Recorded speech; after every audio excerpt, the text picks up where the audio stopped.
My first encounter with Theatre Centre was as a student, as a kind of internship. I was doing an arts admin course at City University, and we had a very inspiring person called Shani talk to us about theatre and education. And I have to admit, at that point, I knew nothing about theatre and education.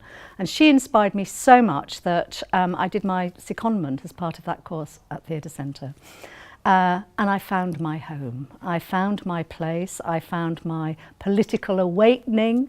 I found a rich diversity of people that I was encountering pretty much for the first time. I had a ball, but most importantly, I found my political place, and it was way back. It was in the 80s, the kind of mid-80s, and that was a very potent political time. It was when the anti-apartheid movement was very strong. It was a time when we had the miners' strikes.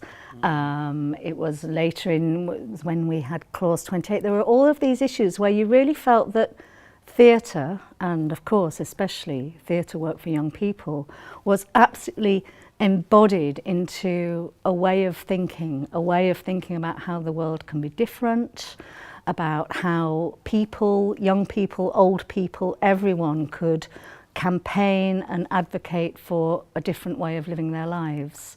And that provided for me the kind of rock of how I've gone on to live my life.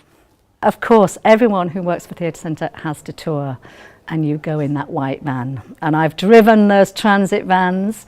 I have driven transit vans through the wilds of Scotland, through the winding streets of Islington, with a bunch of actors in the back, and of course a set in the back. Like everyone, I've carried sets up those steps and steps and steps in those old Victorian schools, because the school hall is always on the top floor of the school for some strange reason. So yes, I've toured, I've stayed in horrid B&Bs on behalf of Theatre Centre.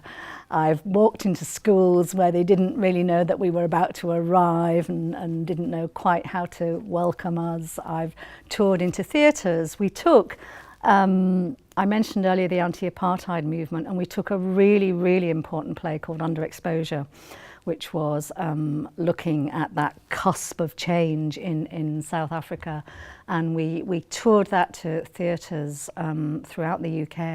And that was a really seminal moment, because it really showed how work for young people, the quality, the professionalism, the originality of work for children, but it played to audiences across the board hugely successfully, and I still sing the songs in that show.